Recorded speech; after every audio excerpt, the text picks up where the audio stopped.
Good morning. Morning. It's good to see you again. Thank you. My name is Kiati Baxi. Again, we met a while back. Oh, yeah. I'm a fourth-year medical student. My name was Sam Case then. Sam Case, yes, sir. Today it's Mark Griffel. Well, it's nice to My meet real you. name. It's Thank nice to you. meet Nice you, to meet you, too. Griffel. A standardized patient is someone acting like they're sick, basically, and fourth-year medical students come in and give you a full workup based on the scenario that they've been presented with as far as what your initial symptoms may be.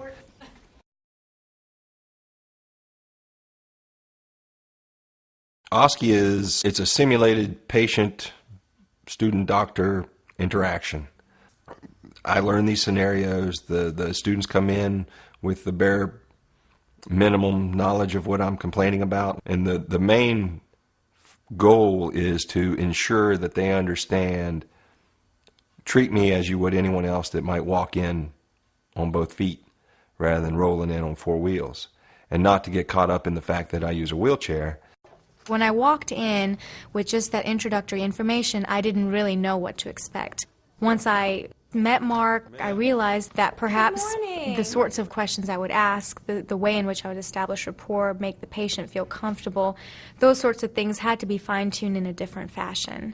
I'm Sam Case, coming in with symptoms of serious fatigue, a little bit of weight loss, increased thirst. Basically, we have 20-minute sessions with the patient, the clinical encounter, and we establish rapport, take a good history, and then do a physical evaluation. I've had limited exposure up to this point with talking and interacting with patients that have disabilities. That's got to be a tough position for them, too, not knowing what they're going to get when they open the door. And so I try to put them at ease, joke around a little bit, as much as you can when you're acting like you've got borderline diabetes. He was so gracious and was able to make me feel comfortable, and once that rapport was established, I didn't feel nervous. Had my liver prodded by 6 different people, and at least when I leave, I know that I'm relatively healthy. And I've been to plenty of doctor's visits where it's not always been a positive experience, and I think, well, maybe this will help some other folks avoid that someday. I see the next generation learning from some of my experiences, and I get a lot out of that. I just think it's so important for us as future clinicians to learn how to interact with patients from different backgrounds and with different settings. So I just really appreciate the time that you take out of your day to do this. Happy to do it. It's very much appreciated. Many times the students will even say that at the end, thank you so much for doing this. This was really, really helpful to me. And that really does it for me. I think, oh, great, that made a little progress there. It's been several months since we did the pseudo exam, the whole process. Do you remember everything about it, how to do the lift? I think that I do. Okay. Well, let's practice one more time just to see. I think John's out in the hallway. Oh, okay, good. Okay. Hey, John. All right, Kiati, if you'll get under my knees and John's under my shoulders on 3. 1, 2, 3. All right. There we go. You've got to be your own advocate when you go into the doctor's office. You don't let them get hung up on the fact that you have a disability. It's incredibly important to participate in your own health care. When patients walk in, they have a right and a duty to let their providers know what is going on, why they are there, and what sorts of concerns they have. I can pretty much figure out in 5 or 10 minutes if they've had any experience with somebody with a disability like mine. Uno, dos, tres. And even if I can't tell, I'll ask them, have you treated many people with spinal cord injuries? And better yet, have you treated anybody that's quadriplegic, which I am, because there's even more complications.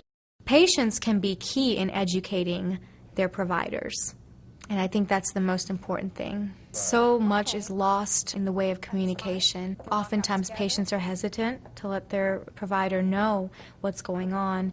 It's important for there to be a trading of ideas. There's got to be some give and take there. You can't just be well, here's your prescription, this is what you've got, this is what you need, come back and see me in a year. Listen to your patients, Sit down, spend a little time with them, get to know them, look deeper into their lives, and get a better understanding of who they are, what they've been doing.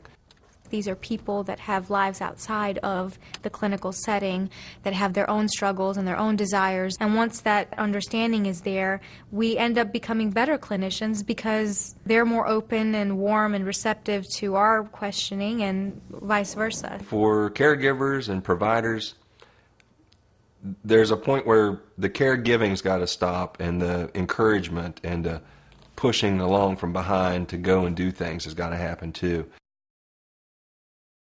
I feel it's important to stay healthy, even more so now with my daughter. I try to set a good example for her.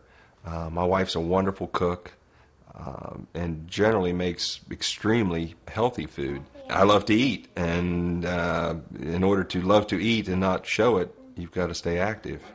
I work in my garden primarily is the bulk of my fitness now. Chase my little girl around the house, and we play out in the yard. And used to be I could chase her in my chair and catch her, but those days are over, of course, now that she's 7. My wife and I have a hot sauce company, and that's a little thing we started on the side about 12 years ago. That's what happens when you grow too many peppers and you have to find a good way to use them.